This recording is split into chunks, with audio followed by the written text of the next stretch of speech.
Dans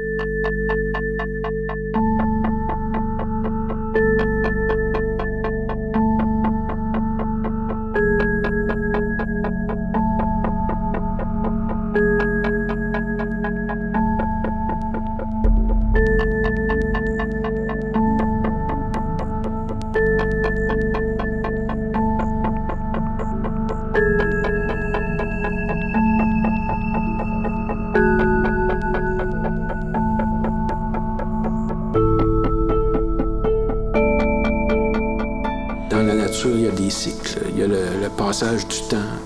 Il y a des choses qui grandissent. Il y a des choses qui dépérissent. Et puis, une des idées que j'avais eues en 93, c'est que je prenais des petites pierres rondes, puis j'en coupais une en deux à tous les jours. Puis j'ai fait ça pendant 10 ans.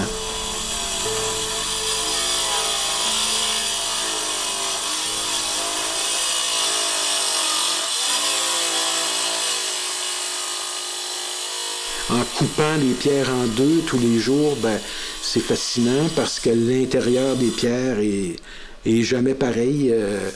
Des fois, on ne soupçonne pas ce qu'on va trouver à l'intérieur. Des fois, on coupe une pierre puis on découvre un paysage extraordinaire ou des couleurs, des formes ou des cristaux qui sont fantastiques.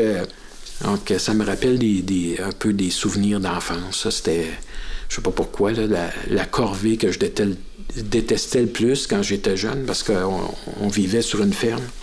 Puis à chaque printemps, c'était les pierrages des champs. Il fallait passer partout, puis ramasser les pierres. Puis ça recommençait tous les ans. Parce qu'il poussait? Oui, il poussait, c'est sûr. À cause du gel, des gels, c'est comme si ce phénomène-là faisait monter les pierres à la surface. Je me dis, c'est peut-être parce que j'aimais pas ça à l'époque que maintenant, j'arrête pas de ramasser des roches. Je sais pas.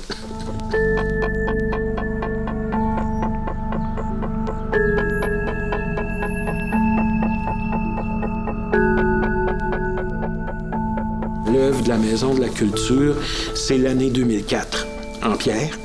Donc, 2004 était une année bissextile, donc il y a 366 pierres coupées en deux, 732 morceaux qui sont suspendus chacune sur un fil.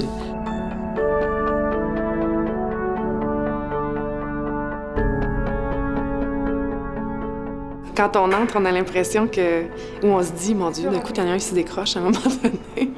Et c'est là-dedans qu'est toute la force de l'œuvre, je pense. C'est qu'on a justement l'impression que ça tombe et que ça n'arrêtera pas. Est-ce que ça va tenir? Est-ce que ça va tomber? C'est la corde raide. Tout comme le travail des artistes qui, le soir, vont jouer au théâtre ou qui vont ouvrir leur exposition au centre d'exposition. Alors, cette symbolique-là, Roger l'a très, très bien compris, il l'a très bien exprimé.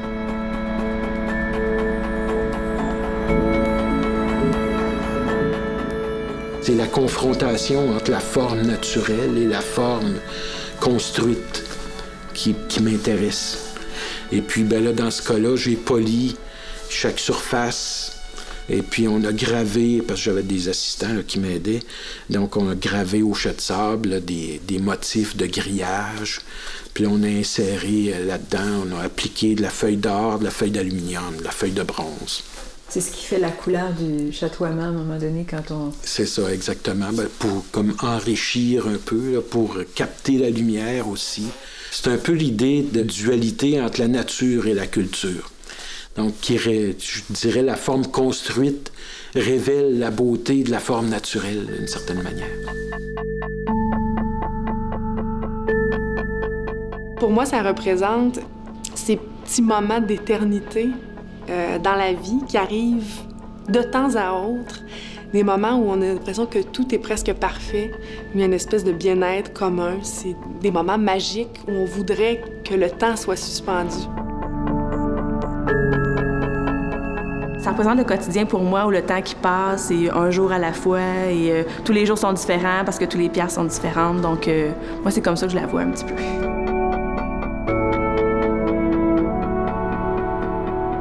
On peut observer cette œuvre-là pendant longtemps. C'est un petit peu comme la marée ou comme quand on s'assoit devant un feu. Il y a quelque chose de fascinant à regarder ces pierres-là qui bougent très lentement.